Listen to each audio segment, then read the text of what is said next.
Welcome to the Running with James podcast. We are committed to helping runners, OCR athletes, and the everyday person get involved, get connected, and get committed to becoming the best versions of themselves. Remember, when you change your mind, you change your life. Now here's your host, James Wyatt.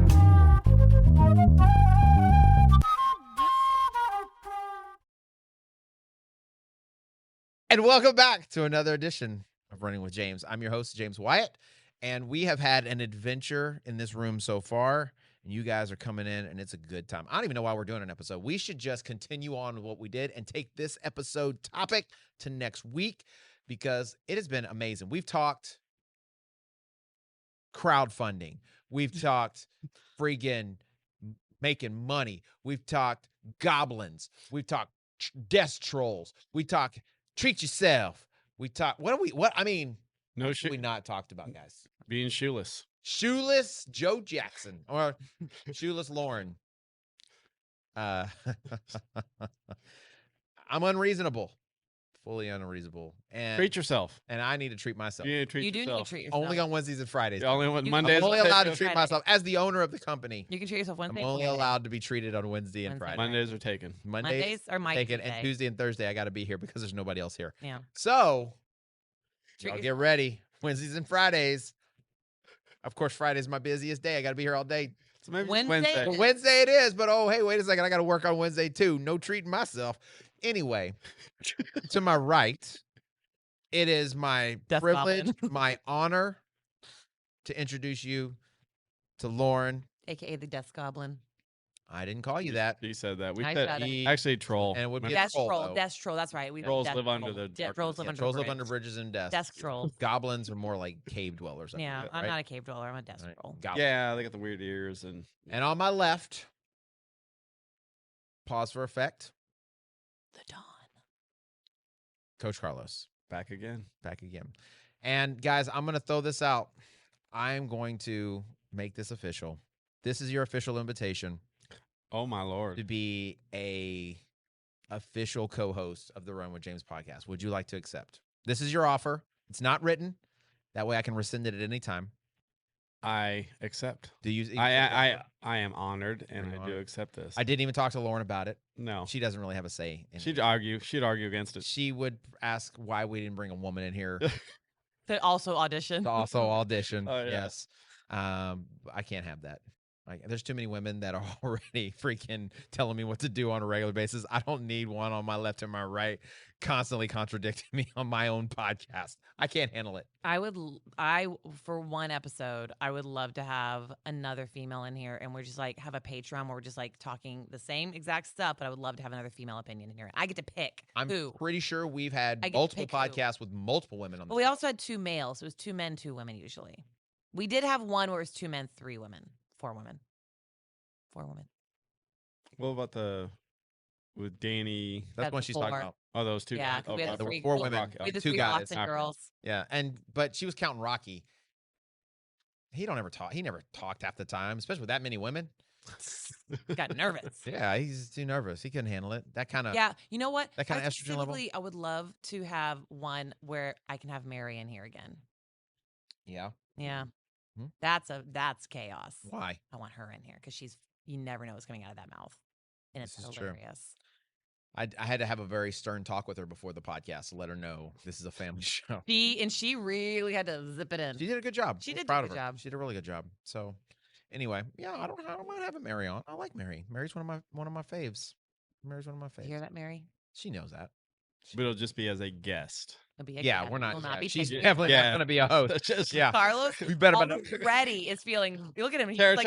like, Yeah. Territory. settled into A his guest. In case you ladies are listening, that's guest material. This is so Sorry. awesome. Host material is taken. So, with that being said, Coach Carlos actually has an appointment that he's going to have to go and hit up here in a few moments. So, he's not going to be here for the entire podcast today because we took too long on the Patreon. And then we also took too long on the intro. This is not actually the intro. There was actually 15 minutes before this where these two were I was just in for the ride. Just to be honest with you guys, I was just along for the ride. And I was like, can we start the podcast? I forgot we didn't start. I thought we started it. I thought No. we had 2. You want all that on the podcast? I thought we were putting all. I recorded all of it. Do you want it all on there? I don't. What did I say already? I forgot. I'm gonna tell you what I told the kids earlier when they were talking. I was like, "You're sounding like was it Porky Pig or Elmer Fudd? The one that, Porky Pig. But but I felt like Elmer Fudd had like a stutter too, didn't he? He didn't have a stutter. He like never could He had get a his lisp, words out. He had didn't a he? lisp, and he had a lisp, and he like just couldn't get his words out. But I don't think he had a I stutter. remember Porky Pig at the end.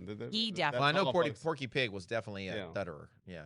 Because we watched my daughter and I watch Porky and Daffy. They have a lot of stuff coming on HBO Max right now. So we like the Funny Bunny, but there's not a lot of Funny Bunny. It's just Daffy and freaking Porky Pig all the time. I mean, they're hilarious together. I think I've seen it. Comes on Cartoon Network, I think. Daffy's out of control. Well, today we're not talking about cartoons, guys. We're not talking about anything that is even remotely near cartoons.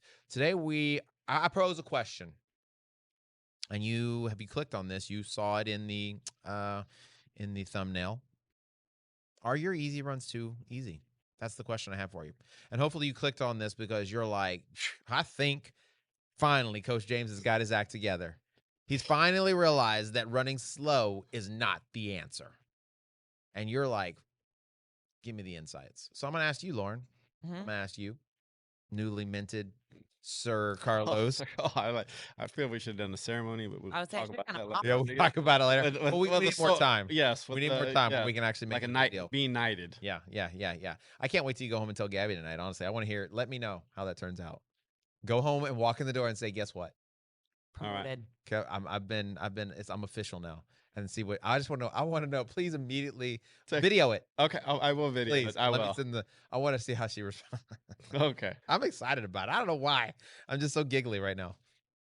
What do you think it's gonna be? How do you think she's gonna be like? She'll want to knock me down a little bit, just as a good wife. Oh God, your head's gonna get bigger. Yeah, 'Cause that's. of course. But Well, don't think you're running anything around here. Yes. You're running with James. You ain't running with Gabby. Yeah, 100%. And yes, it'll probably be put your clothes in the laundry basket. Mhm. That'll be. Mm-hmm. I'm just thinking about what you said to him earlier when Gabby was here, and you asked like, about your water bottle, and you said, Gabby, it's all in how you like ask the Yeah, it's not question. what you say, it's how you say it. It's not what you say, it's how you say it. Yep. Yes. That's what I Yeah. tell my wife all the time. Mm-hmm. And she's like, stuff. I don't want to say what she says because she listens to the podcast. I love you, Leah. You're my wife. Forever. That's it. That's it. Till death do us part. So, but yeah, are your easy runs too easy? So the reason I bring that up is because the other day I was on YouTube, as I tend to do, and I was I got on a video. It was a running video. It was a young lady who was like, she's a pro runner, but apparently she's a coach now. And that was the question. The question was, are your easy runs too easy?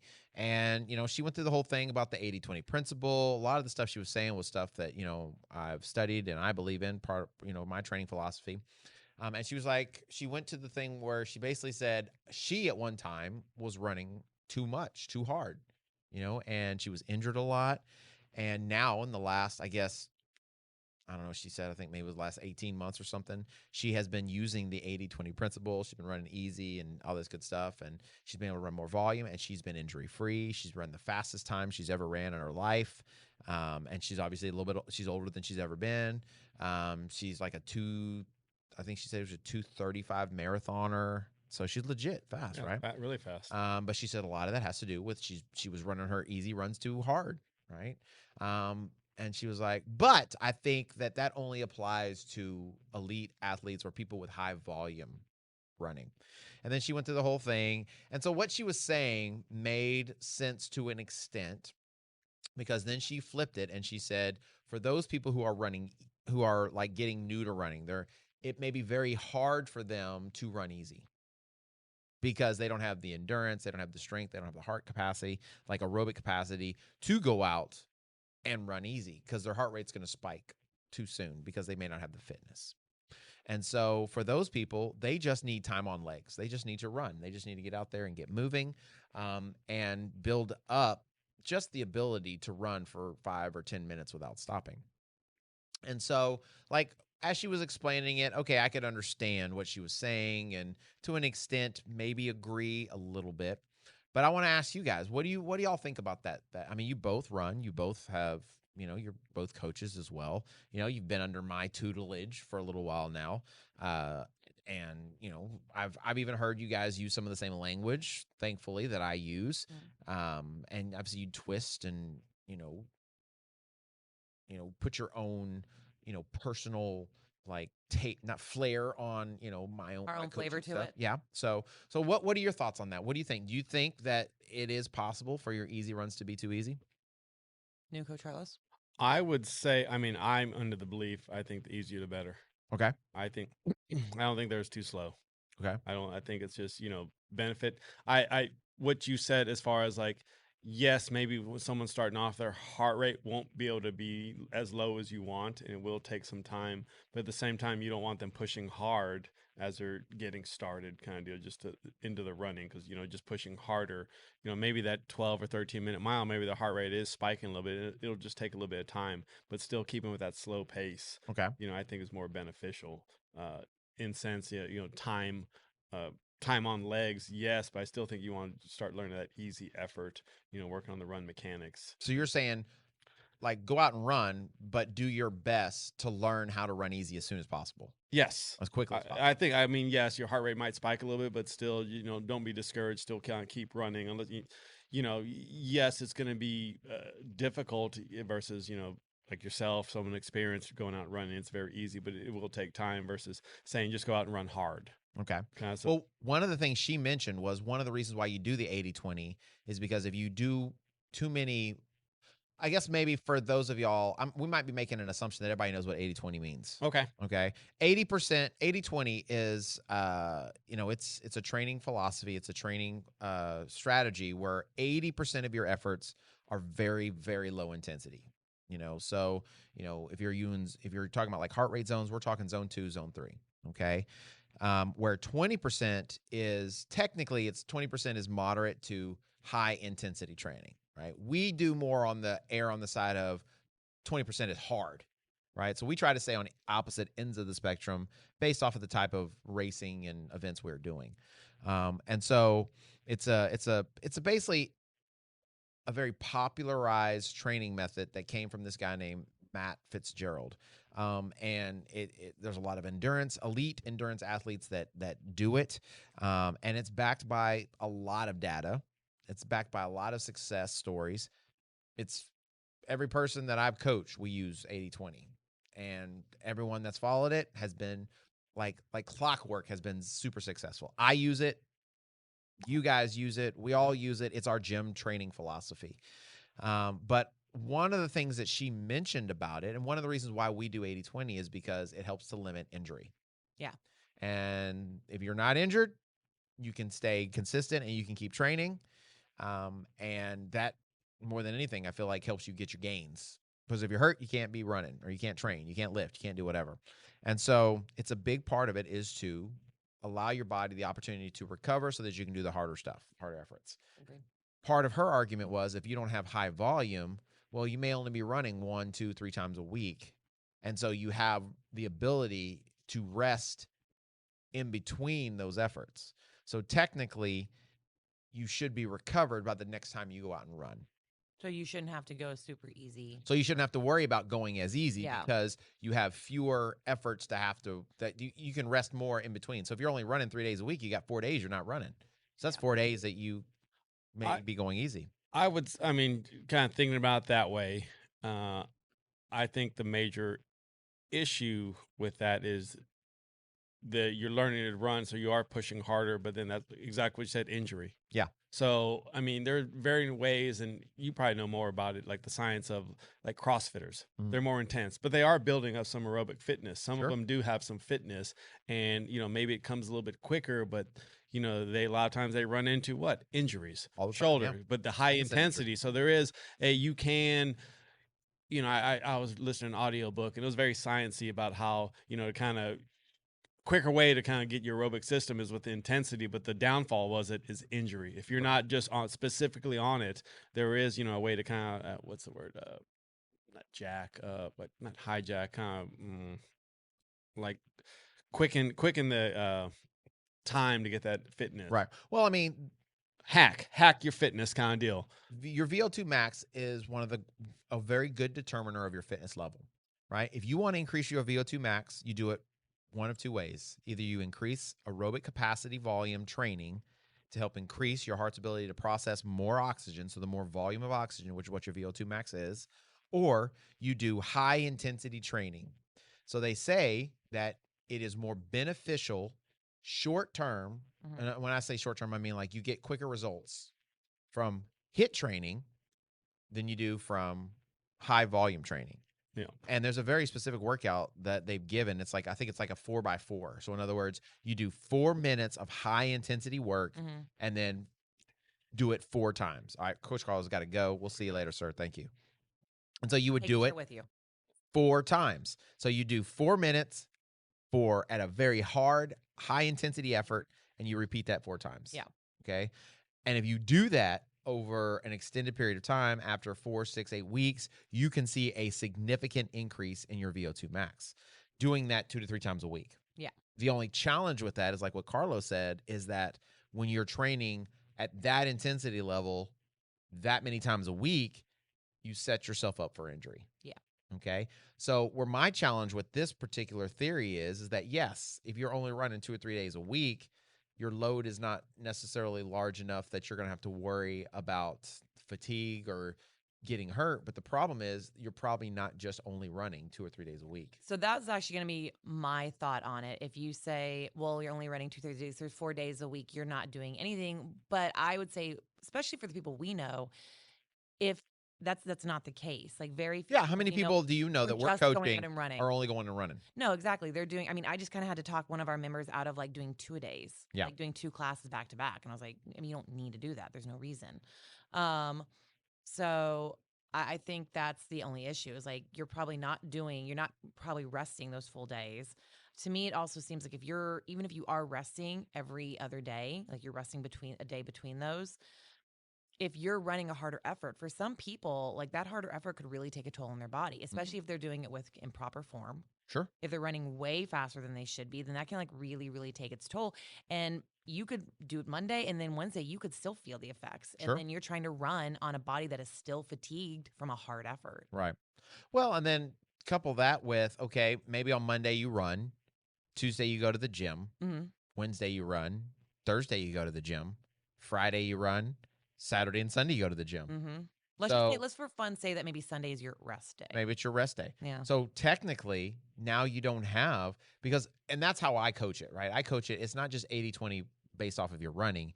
It's 80-20 based off of your efforts. It's the whole So effort. all of your efforts, I think, honestly, 80% of them should be easy. So that includes your strength efforts. That includes your run efforts. 20% should be hard. So if you're doing 10 efforts a week, 2 of them should be hard, 8 should be easy. Yeah.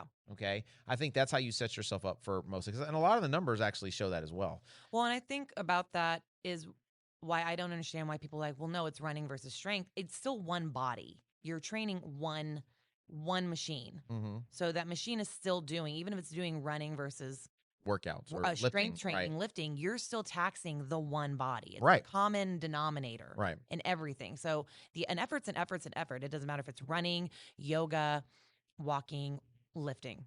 It's all taxing on the body. Right.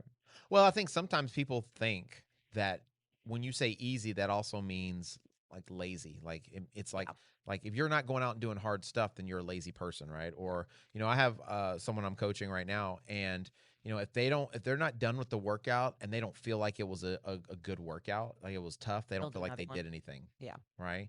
And the thing I'm trying to teach them is that, it's okay to be done with the workout and not feel trashed. Mm-hmm. It's okay to be done with the workout and almost feel like you didn't accomplish anything. You did accomplish something. Yeah. And so each workout should have every workout I believe should have a purpose. So if you are doing a HIIT workout, well, the purpose is high intensity, right? You're trying to do some interval training to get your heart rate up at a high rate for a very short period of time. That's the point of that workout. Then you have workouts that are like lactate threshold workouts. And so those workouts, the point of it is to get your heart or your effort level into your lactate threshold for an extended period of time, 15 minutes or more, based on your current progression level. That's the point of the workout. Yeah. So if you do anything other than that, then you've missed the point of the workout. Yeah. So if you're supposed to be running an aerobic run, if you're not running aerobically, you've missed the point of the workout. Mhm. So yes, I think, yes, you can definitely build your leg endurance and strengthen your legs. Yes, if you're running in the medium zone, you're going to build your lactate threshold to an extent. But if you're constantly staying out of your aerobic capacity, you're not building your heart and your body's ability to function and process that oxygen. So you're not going to get faster. Yeah. You may actually become a better runner in the short term, but you're not going to become a better overall athlete, and you're not going to actually get faster in the long term because you haven't been able to commit to it. And so for me, I think it's better. It's like, here's what I think about this.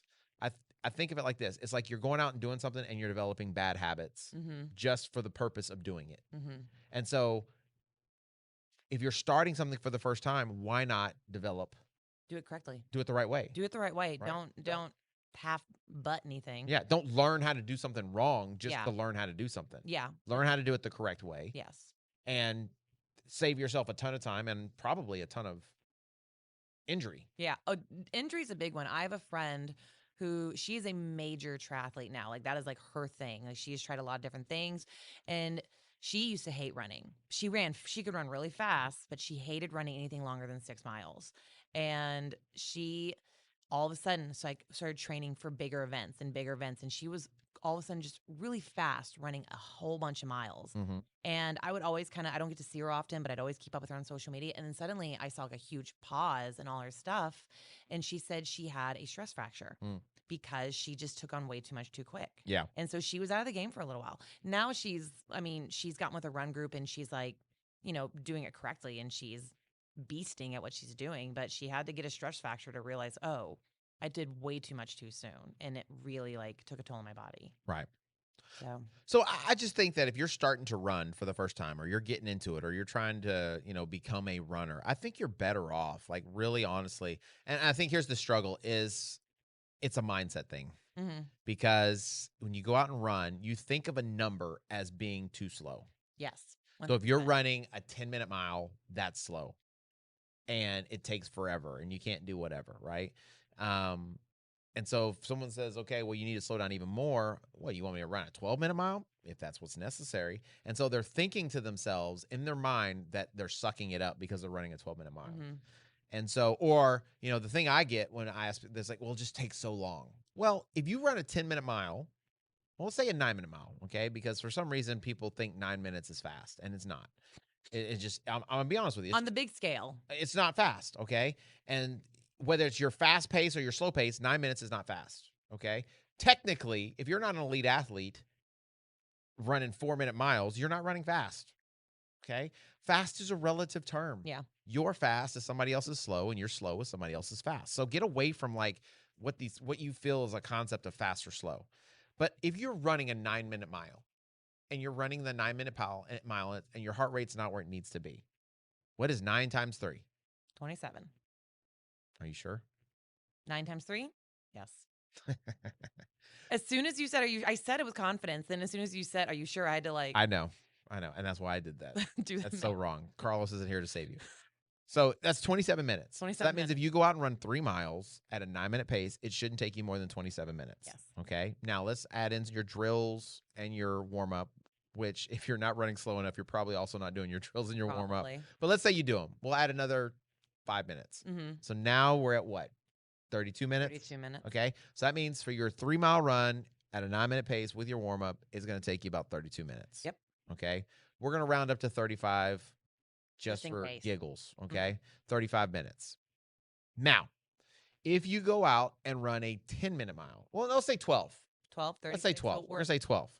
41. Now we're at 36 minutes for 3 miles. Yes. Okay. We'll add another 5 minutes. 41. Base just to be equal. And now we're at 41 minutes. Yep.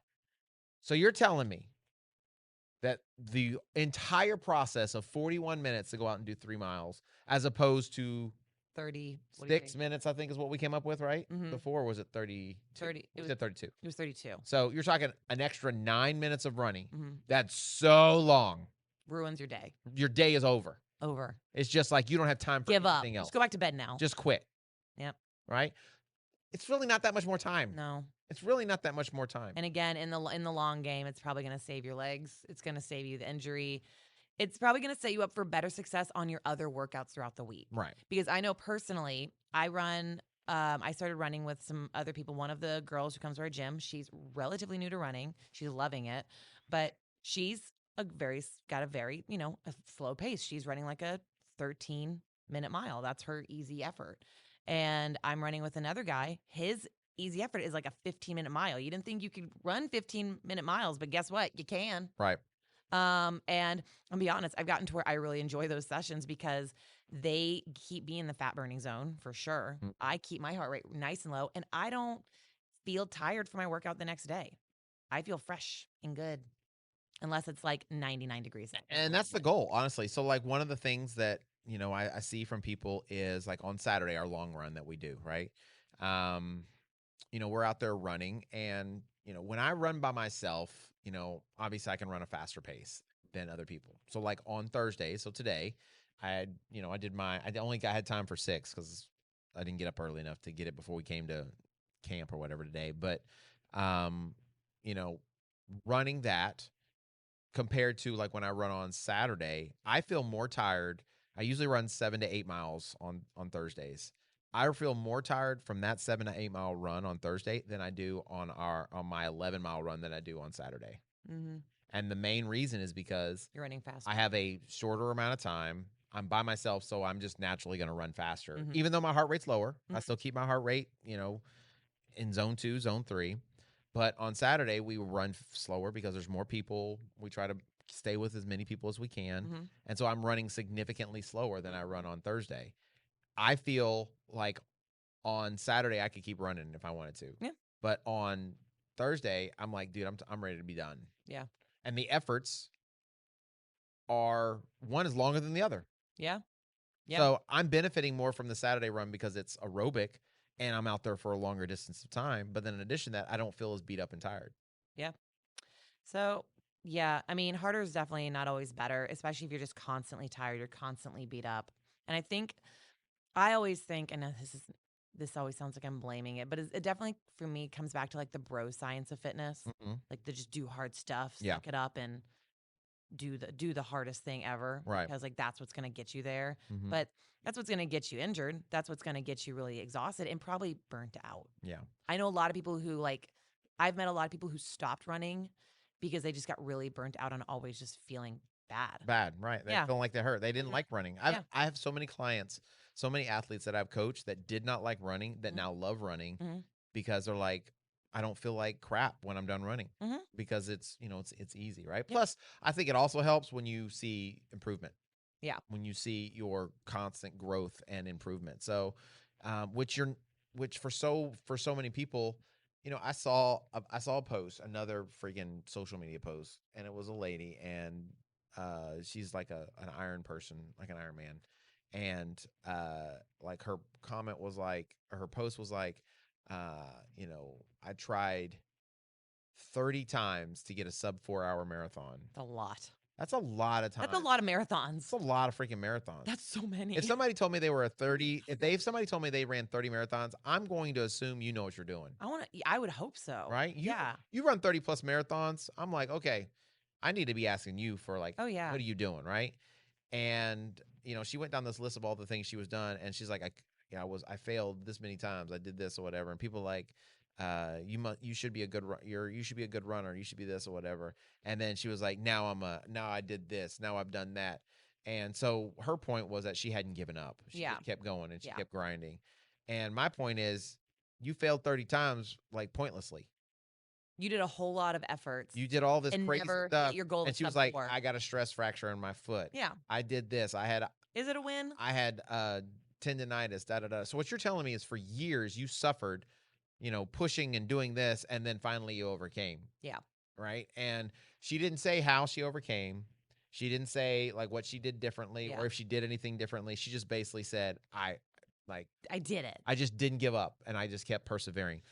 I would be willing to bet money that if she was persevering, she probably got a coach finally. Yeah. She probably started like doing the right kind of training. And if you look at the images of like Like she actually had images of like her first, her view, like her physique. and the way she looked was completely different. I'm sure she had a strength training coach. So She probably she- did strength training. She probably had someone like change her run plan and actually like coach her correctly. She probably fixed her form. Because I mean, you've had plenty of people who ran plenty of marathons. Yeah, multiple before marathons. seeing you, and they never were close hitting 4. And then within like a year of training, like you had them hitting Yeah. 4. I could list right now 5 people who were over 5-hour marathoners, and after like 6 months of like just changing and sticking with the 5 golden rules, they basically took an hour off their marathon and they were like 4:05. Yeah. Right. And then within a few months of doing it again, they were sub 4. Yeah. So like that wasn't even like doing crazy speed work. That was just running slow. Running slow. That was just building up their aerobic capacity. And on top of that, they were injured and hurt all the time. Yes. And they were able to put together, several months of training without being hurt. Stay with us. We'll be right back.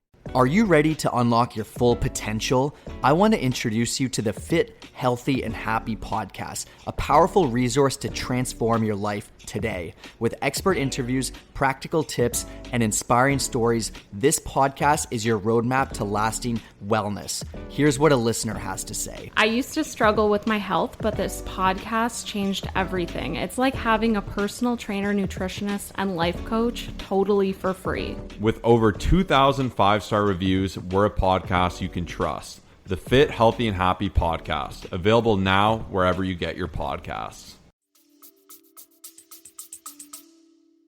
I will say on that woman's feedback when she was saying how people who don't have any aerobic endurance, like their heart rate immediately spikes even on their quote unquote slow easy run. One, what does that slow easy run look like? Because like you said, it's relevant to the individual. Relative, yeah. It's relative. I mean, it's relative to the individual.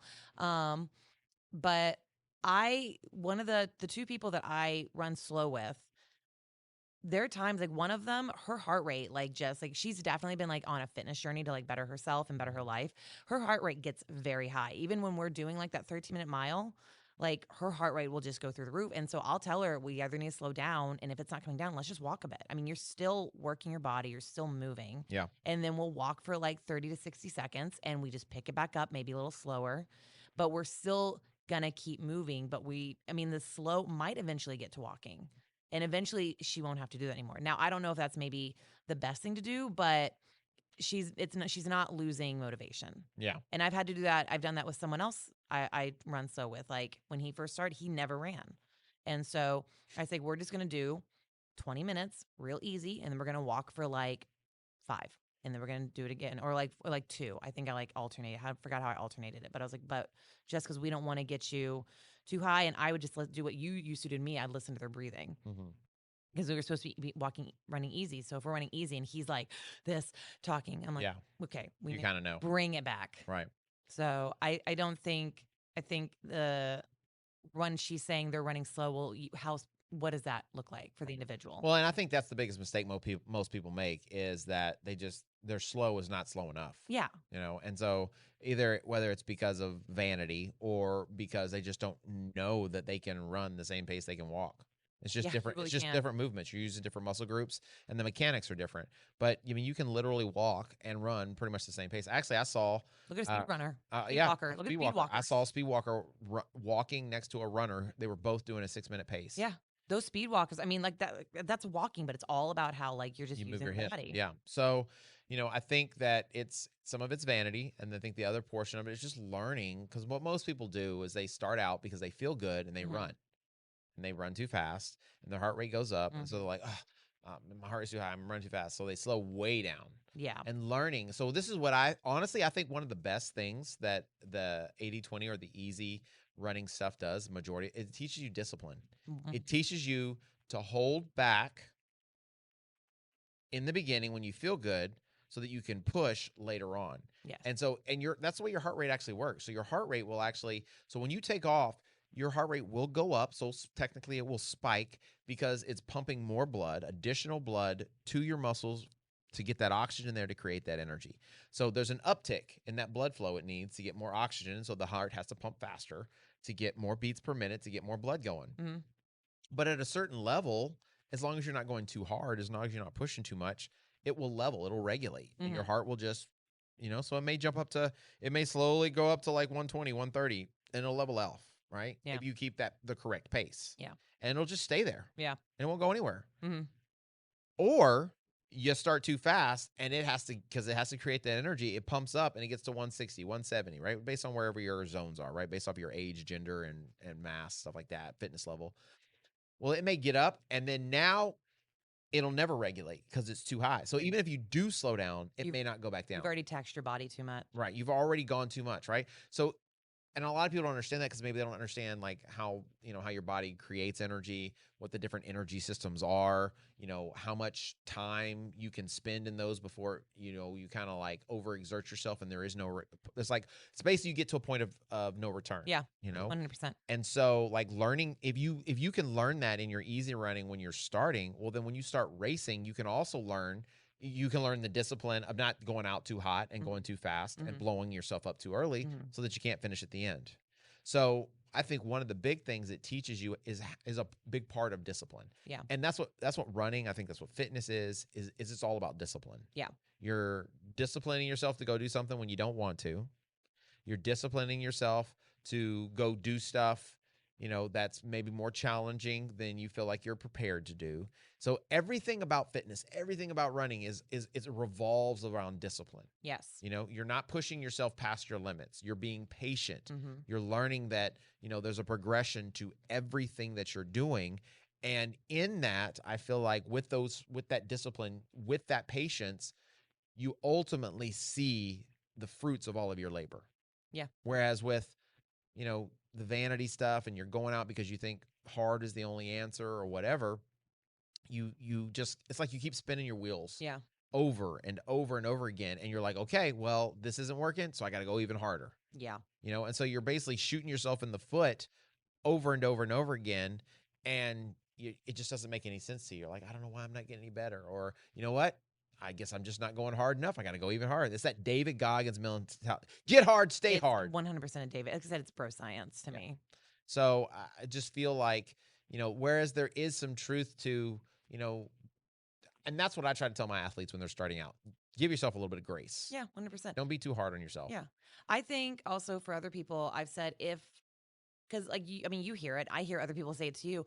If I walk any slower, if I run any slower, I'll be walking. I'll be walking, yeah. Yeah, and I'm always like, if you're in some people, because I used to be this way, I didn't want to post about certain runs because, if you didn't put it on Strava, if Strava or Garmin didn't record it, it never happened. Yeah. And for a lot of runners, if you don't post about it on social media, like, what are you doing? Yeah. So I know for me, there used to be an embarrassment of like, well, I don't want to post this run because I was running like a 12-minute mile and that looks like I'm so slow. Yeah.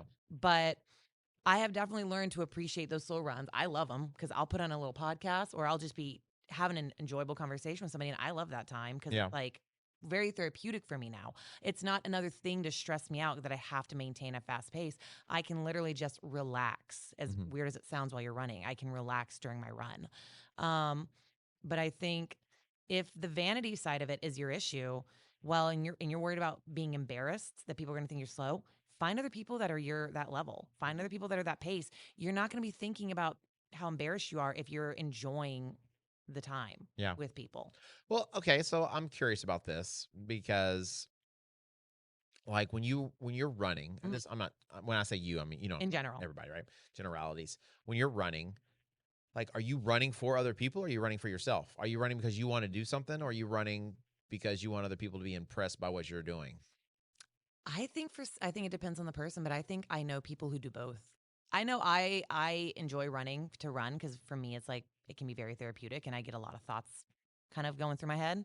And like I said, I love to put on a podcast and just like go at an easy pace. But I think for some people they just think that's what they need to do to like stay cool. Or to like stay in or to like, for people to think that they're really cool is like, I got to go do this really hard runs because so people think I'm like this awesome athlete. I definitely think for some people out there, it is all about like showing off for sure. I think I know people on both ends of that. Yeah. Well, the only reason I asked that is just like if it would be the flip of that, right? The only reason you wouldn't want to post like a 12-minute mile because you're embarrassed. Well, the flip side of that would be you post a 9-minute mile because you feel like people are going to be like, oh, wow, she's fast or she's whatever, right? So, which I don't think either one of those are true. But what's funny because if I post like let's say me doing a 9-minute mile because I'm like, oh, it's faster. Someone who's running a much faster pace and that's their like you or Larry, like that's still like you said earlier, slow. Yeah. That's still slow. It's not fast, It's right? not fast. No, No, it's really not. No. Now, if I go out and say I'm running Olympic paces, you better be impressed with me. But that's not the case for 99% of people. Yeah, and honestly, I don't think most people even. This is what I think is funny. Okay, now understand when I say it's not fast, I'm not like trying to insult anybody. I'm not trying to tell you you're slow. No. What the point I'm making is this: is that if you compare it, because that's what everybody's doing. They're just comparing. The only reason you think that's slow is because you're comparing yourself to other people. And that's the only reason. Comparison. Compare is the dream killer, right? Thief of joy. So, but if you think about it, and you think about, okay, elite runners, everybody knows that if they're an elite runner, you see them, they're fast. Yes? Okay. But if I was to ask you how fast they ran, most people couldn't tell me. No. If I said, okay, you've heard the name Eliud Kipchoge, yes? Yes. Okay. What was his mile per hour pace? What was his pace for his last marathon? The pace wasn't it like a 4:15, 4:05? I don't even know. You don't know. I don't know. You don't know. I'm guessing. It was not 4:15. No, that's really way too fast. That's fast. I mean, he runs fast, but that's faster than he can run. That's so fast for 26.2 miles. That is very fast. Okay. What about let's see. We'll say another name that maybe you might have heard of. Girl. I'm trying to think of a girl. Oh my gosh. I've got one in my head, but I can't think of her name. Let me think of someone you would know. I've got plenty of names in here, but I don't know if you'd know them or not. Going out. We'll go Tiggs. Okay, I've heard of her. She's a marathon runner. Yeah. She actually has the women's world record. Yeah, I've heard for a marathon. I honestly, I have no clue. You know how fast she ran? No, for her last marathon. Do you know what her time was? I'm gonna. Again, I've heard of her. I think I'm gonna shoot for a 3:05. No, that's not fast. No, I'm going to say like a 2:40. 3:05 is pretty fast. Well, it's fast, but I'm thinking for like. But it's not world record. It's not world record. Right. I'm going to say 2:40. 2:11 was actually what she ran. So you're way off. Freak. That's okay. Fast. But do you even know what that pace would be? No. Okay. That's so fast. So the point is, we're throwing out arbitrary numbers. Guys, I don't know. They don't mean anything. I don't know. But it's not like this isn't like for you. This is for everybody. Yeah. Nobody knows. No one knows. So you have no idea what fast is. No. You don't know what slow is. No. 90% of the people that I've coached, when they're like, okay, I want to run a 4-hour marathon, I'm like, okay, do you know what that pace is?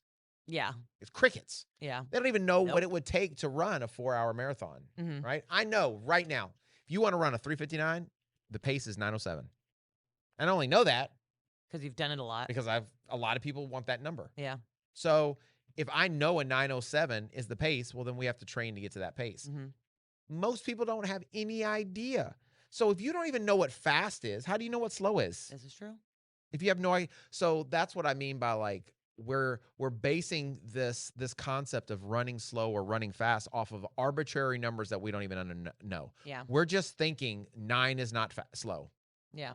Because we saw somebody else running 9. I would be willing to bet, right? And I don't even know if this is something we could look up. Let's see if we can look it up. I would be willing to bet because you know Garmin has an average, right? You can go on your Garmin and it'll tell you run. Oh, like your average. You run like in the top 10% volume, or your paces are in the top right? It'll tell you that. My Garmin's not going to be accurate. No, don't go our Garmin. Okay. I want you to go on AI. Let's do Google AI. And I want you to say, based off of what Garmin's data is, what is the average pace of most runners that use Garmin? Something like that. What's the average per minute mile pace? Okay. I'm curious. I just want to know. I have a theory. And before I say the theory, I want to see what this says. Okay. Does he give an answer, or is it like based on Garmin Connect data, the average pace for runners is 9 minutes and 36 seconds per mile. The average encompasses a wide range of runners and is significantly faster than the pace of many beginner runners. So my theory was, before you said that, my theory was that the reason people are like anything slower than 9:30 is because that's the number they see more than any number when they're looking at Garmin and Strava. That was really impressive, actually. Right? That's the number they see all the time. And so that's why they think that's not slow. Do you want to know what it says? It actually also gives me the beginner pace. What's the beginner pace? So the beginning runners often average between 12 and 15 minutes per mile. Okay. So to me, that is like so eye-opening because I know for a fact, okay, and I don't have the data to back it up, but I know for a fact that those people are all probably running too fast. And you know why I know that? Because based on the percentage of people. Because if I went on my Garmin, right, and I'm going to actually do this right now. Let's see what my Garmin says.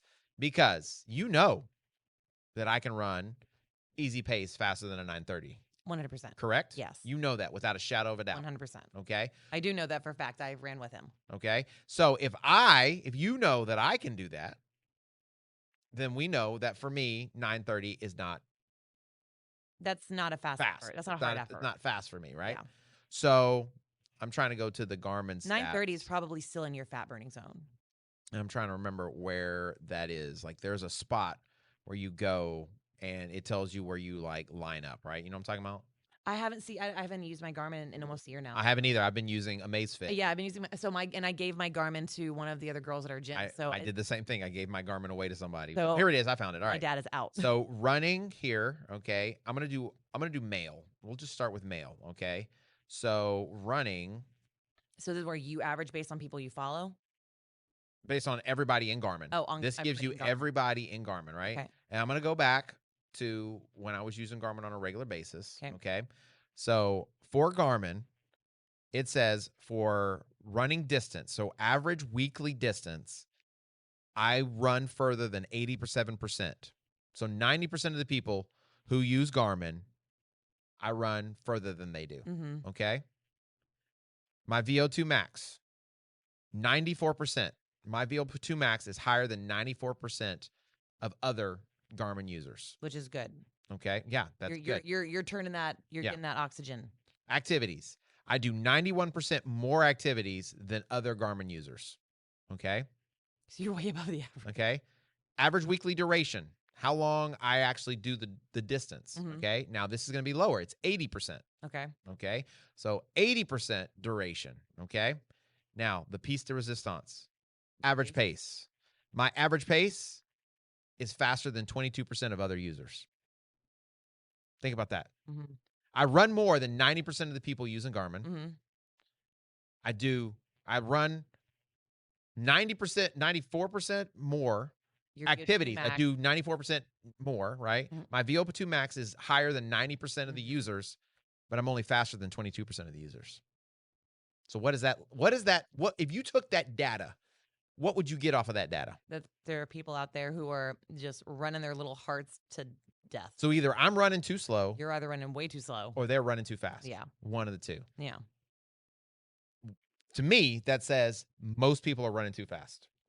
Because if we also go, and I've seen this again, I've just because I coach so many people over the years, is that their race pace should also mimic that. It should, be a reflection. It should be a reflection, right? So if I was to go and look at, so here's what I want you to do. Okay, so we just said 90%. Okay, 90%. 90%. What am I doing? So that's top tier, I would think. I'd say that's pretty top tier, right? I'm not saying I'm top tier, but that's the higher percent. That's pretty high percentile, yeah. Okay, I want you to go in there. My fastest marathon, okay, and I haven't ran one in a while, but my fastest marathon is a 3:12. 3:12. Okay. I haven't ran a marathon in like 4 years. What am I looking at? Garmin's fast? I'm pretty sure right now my fitness levels are way different level. Yeah. And I could run one much faster. Yeah. I'm thinking more like 3:05. That's my goal, 3:05, 3 to 3:05. Okay. But we're going to say 3:12 because that's what I've actually ran. 3:12. Okay. 3:12. So what specific am I What is the average marathon time? Oh, I feel like so if the average pace on Garmin is 9:30, let's use Garmin because you use the same exact data. Say based off of Garmin users, what is the average marathon time? Yeah, I've got to add that little bit in. Yep. Because we want to try to do our best. Consistent. Be consistent, right? All right. Based off Garmin users, what is the average marathon time generating? I'm curious if they're even going to give us a time. It may be like, we do not have enough data. So so here's what is known. General marathon average, a study of millions of marathon results between 2008 and 2018. So, it's a little dated. Yep. Found that the average finish time was 4 hours, 32 minutes, and 49 seconds with a 10:24 pace. All right. So the average pace for running a marathon is a 10 what? 24? 10:24. Okay. But the average Garmin pace is 9:30. 9:30. Mm-hmm. Does that seem weird to you? Yeah. That people are doing all these training runs a lot faster than they can actually run the Right. marathon. Now, all what I know about marathon training and what about running is simply this, is that what they probably did is they started out at a 9:30 pace and they blew up somewhere between mile 15 and 20, and then they ended up running a 14 or 13 mile pace the rest of the run. Yeah. I'm just reading I'm reading what it always gives you Like additional information, and it does say the average pace per mile logged in Garmin Connect is 9:36, significantly faster than a beginner's pace, but much slower than the marathon world record paces. This suggests that Garmin users, on average, are more likely experienced runners than the general marathon population. I don't know. Okay, so let's say they are Let's okay, say. they're more experienced. Okay, Uh-huh. so let's say we'll use that same data. Mhm. Okay, I love technology. This is so cool. All right, I want you to go on the Googles. Googles. Okay, go on there, We're on the and I want you to ask this question. Also with Garmin. Okay. Yeah, we'll put Based- Garmin in based there. on We'll put Garmin Garmin on users. there. Okay, what is the average half marathon time for people who've ran multiple half marathons? That is very specific. It is, right? So you've ran more than one half marathon. What is the average time? Because if you've ran more than one, you're probably a little bit more of an experienced runner.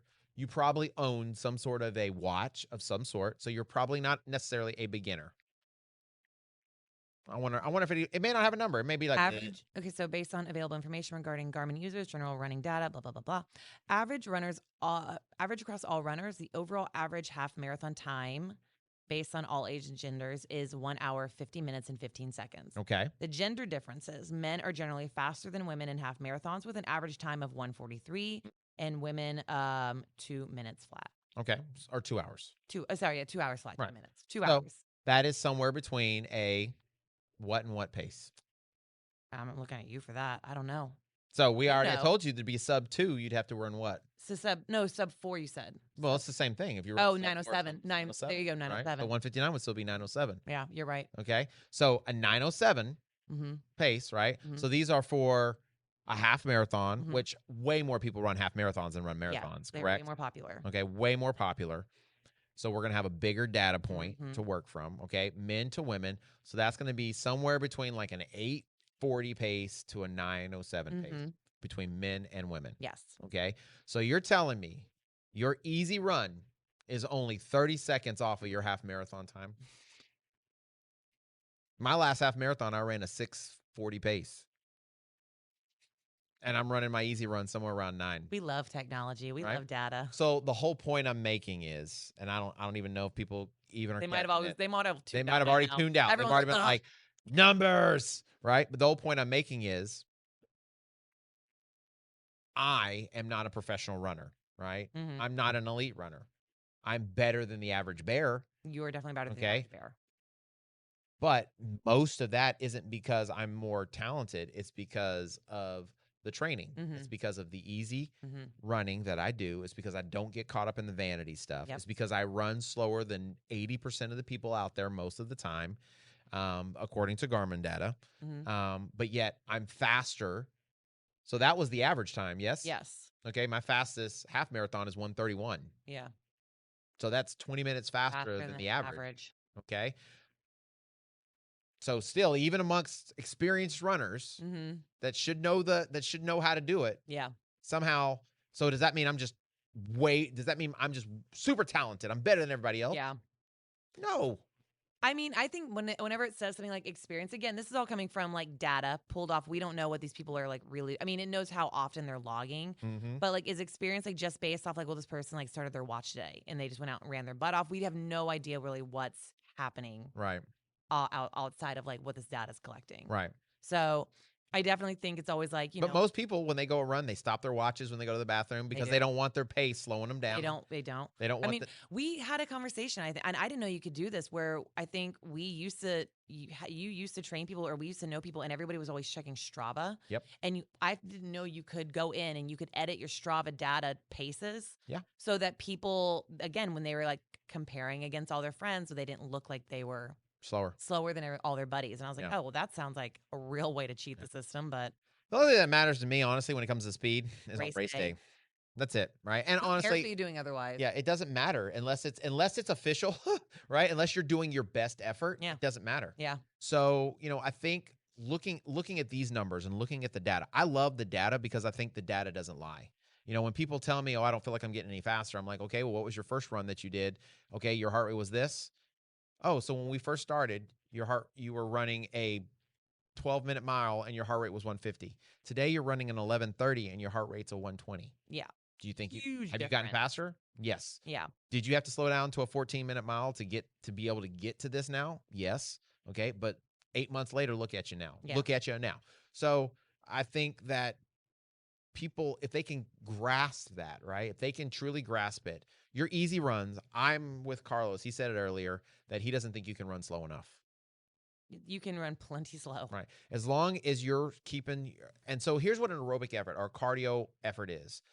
A elevated heart rate in zone 2, zone 3. If you're thinking RPE, rate of perceived effort, a rate of perceived effort around somewhere like a 4 or 5 maybe, for 15 minutes or longer. Mm-hmm. That is the only way that is truly going to be aerobic or cardiorespiratory specific. That is an extended effort of an elevated heart rate, but not too elevated to step into your lactate threshold. Yeah. If you do that, you are training your heart's ability to process oxygen. Your body will create more mitochondria. Your body, which basically is how you transport that oxygen to those cells, or the cells that transport that oxygen in the blood to your muscles. Mm-hmm. The more of that you have, the more efficient you become, the faster you get. Yes.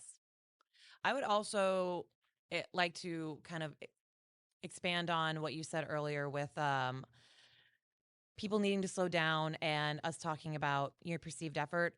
People who say it's going to take so long. Yeah. Like, it's going to take me so long if I slow down at that pace. That is not a permanent thing. Right. It might take you longer now, but this will not be forever. Just like if you go into the gym and you want to do deadlift, if you're working with a coach, they might give you just the bar. They might give you a way lighter set of dumbbells because they want to make sure you know the form so you don't get hurt. That's not permanent. Right. You're not going to stay at a 14-minute pace forever, clearly, as your client learned. Right. You're not going to be using, a 20-pound weight to do a deadlift forever. It's just while you build the foundation and work your way up. And pretty soon, if you do it correctly, you will have those gains, and they will be maybe like little in the bump. Right. You'll get those bumps in fitness. And honestly, way sooner than you think, you're going to look back and be like, wow, I've progressed so much. And I haven't gotten injured in the process. And I think that's the key. It's sooner than you think. It's so much sooner than you think if you are consistent. Right. So it's like you run for, like, the young lady that ran 30 freaking marathons and never broke 4, right? That's discouraging. That's a long time to be trying something and not be successful. Like, I'm sorry. I love that determination, though. I think that's awesome. I don't know. Like, I love the determination. If you say you run 30 marathons, I'm like, that's dedication. Like, that's a lot of marathons. Yeah, and I don't know how close she got to, like, how many times. I mean, she may have been she may have constantly been getting closer and closer and closer. She might have. Right? But 30? It's a lot. 30? It's a lot. I feel like I could take anybody, and within 2 marathons, I can have them under 4. I don't care who you are. I'm going to be honest. If I was doing anything over 10 marathons and I was getting no closer to hitting that 4, I'd probably I'm doing something so wrong. I'm finding another sport. That's discouraging. Yeah, I'm not trying to poo-poo on all her work. Like, that's a lot, and that's dedication. Well, me personally, I wouldn't have given up. I just would have drastically changed what I was doing. Yeah, change something. Right? There's no way. Wait before 30. Yeah, there's no way. That's a lot, right? You must really love it, right? And be really determined. So, but in that, she couldn't lose a bet. Like, maybe that was it, right? So, but in that, like how long did it take to run 30 marathons, right? How long? I mean, even if she did, how many were you running? Even if she did one a month, right? Which I think that would just lead to nothing but injury over and over again. Oh. That's still 3 years. So many. Right? That's 3 years. I don't like thinking. So if you just committed to it the proper way, within 12 months, you could probably make drastic differences. Oh, yeah. Right? Drastic improvements. And so that's really what that's what my takeaway from this whole, like, bringing back to that, the lady that I originally had talked about that I watched on YouTube is, yes, doing something is better than nothing. Yes. Going out and running sure. is better than nothing. But you're going to get where you want to go much quicker, and you're going to enjoy it more Mhm. if you will just discipline yourself more in the beginning to do it properly. Yeah. And so if it's a 16-minute mile you got to run, it's a 16-minute mile you got to run. Not forever, everybody. Okay? It's It is not permanent. forever. I don't know anybody I've coached that started running a 16-minute mile that's still running a 16-minute mile. No. Right? I mean, again, unless Unless they're they- giving up constantly. Exactly. Unless If you're they quit. inconsistent. I mean, we do know those people. We know the people who they're constantly wondering why I'm not getting better, but like we see them for like 3 weeks and then we don't see them for a month. Right.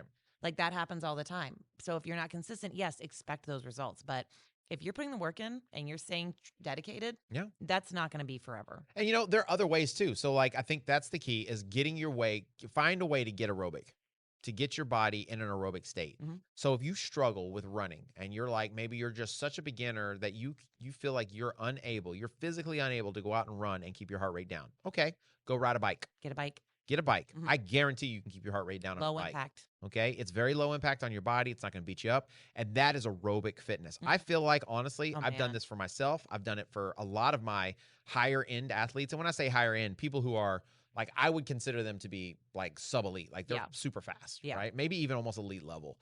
That we do a lot of volume. They may run 60, 70 miles a week, but they still do 2-3 hours a week on the bike. And the way we look at it simply is we kind of do like this extrapolation where it's like, okay, how long does it take you to go run 3 miles? Mhm. Okay. Well, if you're running, we'll say you're running just whatever pace it is. I don't even care if it's aerobic or not, just whatever. Okay. Well, the 9:30. Mhm. Okay. We'll go to the We'll go with 9:30. 9:30. All right. Well, 9:30. Okay. Great. So that means it takes you 30 minutes to go run, 28 minutes or whatever to go run 3 miles. Yeah. Okay.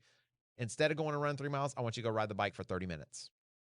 It's the same aerobic time. Mhm. Okay. Obviously, it's not the same aerobic effort because your heart rate's going to be so much lower. Yeah. Right. You're using a different set of muscle groups. Yes. But as far as your heart's concerned, it's the same load.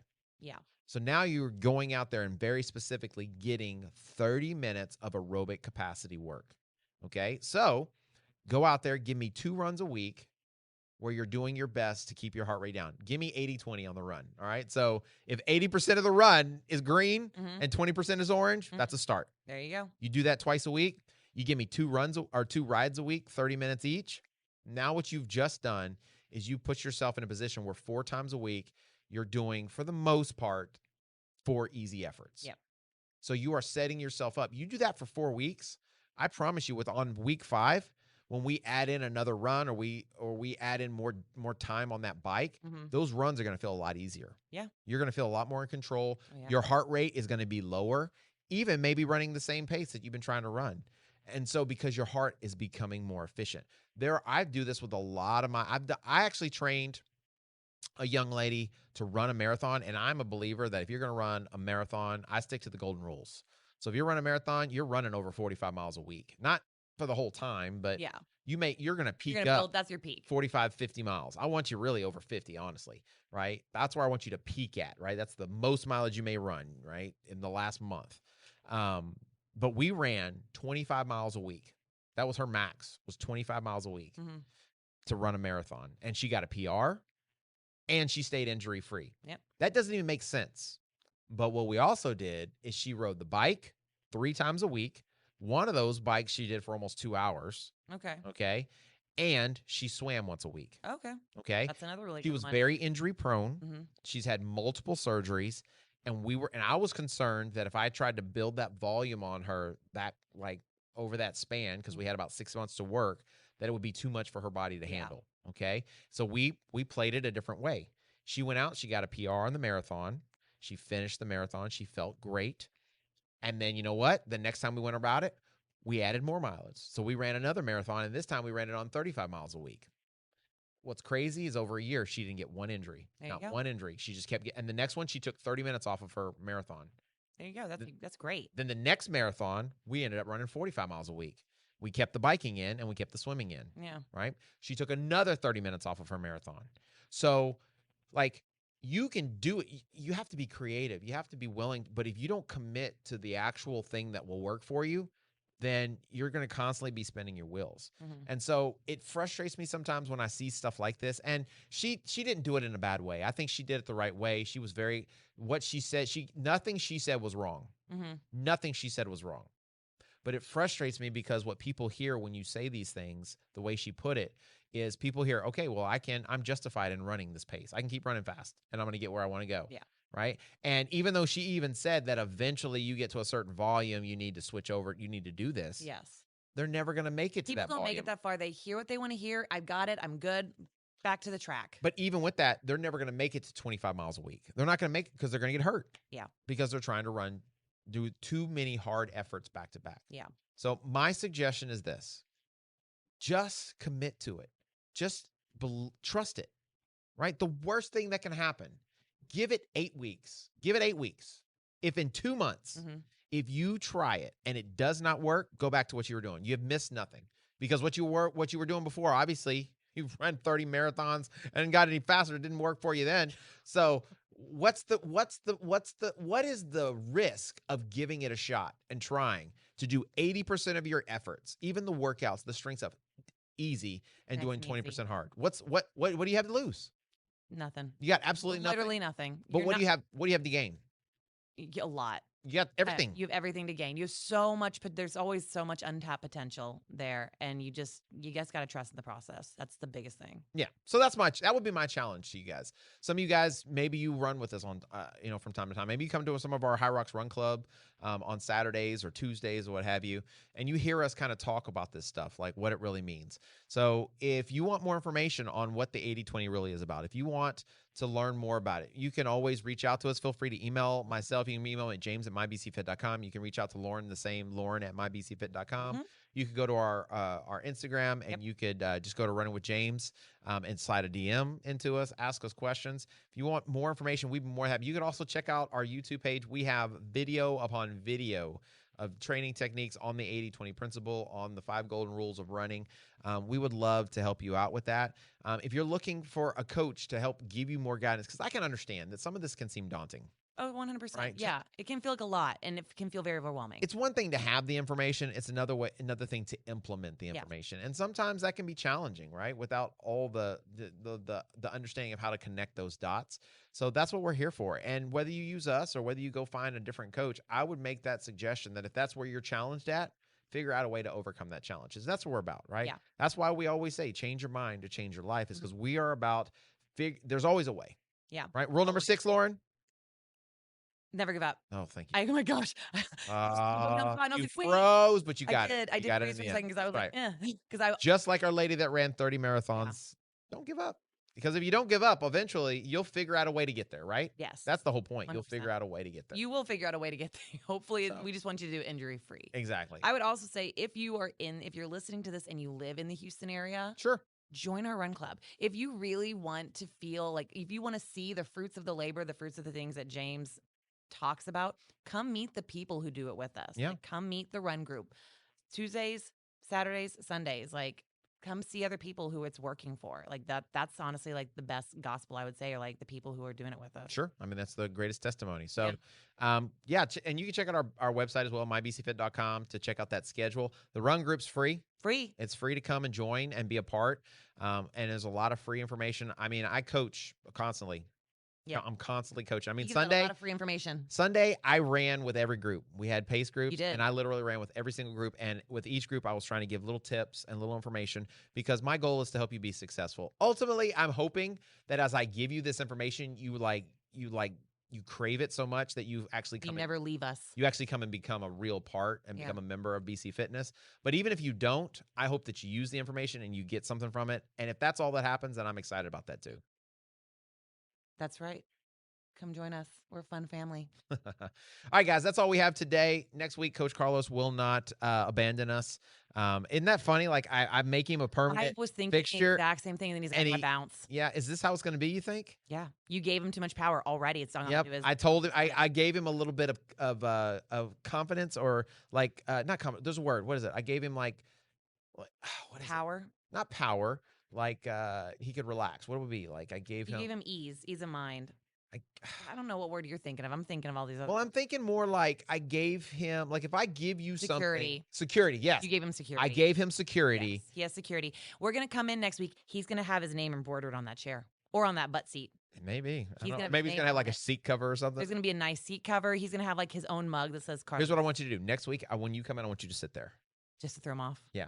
That's not my good Don't side. tell him I Okay. told you to sit there. Just sit there. Okay. You have a good side? Yes. Like, you look the same to me on both sides. Thank you. I'm going to take that as a compliment. That's how that's how you should I'm take going to take that as a compliment. Thank you. I think I have one side better. I think the camera actually shoots more straight there. It does. This is more of a side shot. yeah, maybe that is my better And side. mainly it's because this dude turns his chair out. That's not how the He chair does. I noticed that he always kind of like the chair always seems to Which is strictly point. what should actually happen is you guys are actually supposed to be like this way. That way I can look at both of you. Yeah. But the way he's got it tilted, I have Look at to it right literally now. turn It's this way. almost facing the camera. It is. So Right? he's So I don't already know if doing he's it. doing it strategically. He's already doing so it. I want you to sit there. We're going to move the chair back in. We're going to see what he says. We're not even going to tell him. No. Empty chair. He's probably gonna be like, oh, were you changing it up? And don't say anything. I'm like, yeah, I just want to stay here today. Yeah. You have to assert your dominance. Oh, You're number 2 right now, number Lauren. 2. Don't let him take your number 2 spot. Number 2. You've I'm got it. number 2. Yeah. I'm does number 2. Who does number 2 work for? Number 1. That's right. All right, guys. Thanks for coming in. We appreciate it. As usual, if you haven't done so already, please make sure that you go on YouTube, subscribe to the channel. Also, please rate the show. We love to have to hear from you guys and let us know what your thoughts are. On Spotify, if you listen on Spotify, you can definitely review us and you can leave a comment. Or feel free, if you'd like to also do so on YouTube. If you have the ability to do so, you want more content, we give you that good, fresh, uncut stuff, plus additional things on the Patreon. You can just go to patreon.com, running with James, to be a member. And there's different levels and different tiers. So remember, guys, be here next week, Friday. We love you guys. As always, if you can change your mind, You can change your life. peace out. Bye. Change your mind, change your life.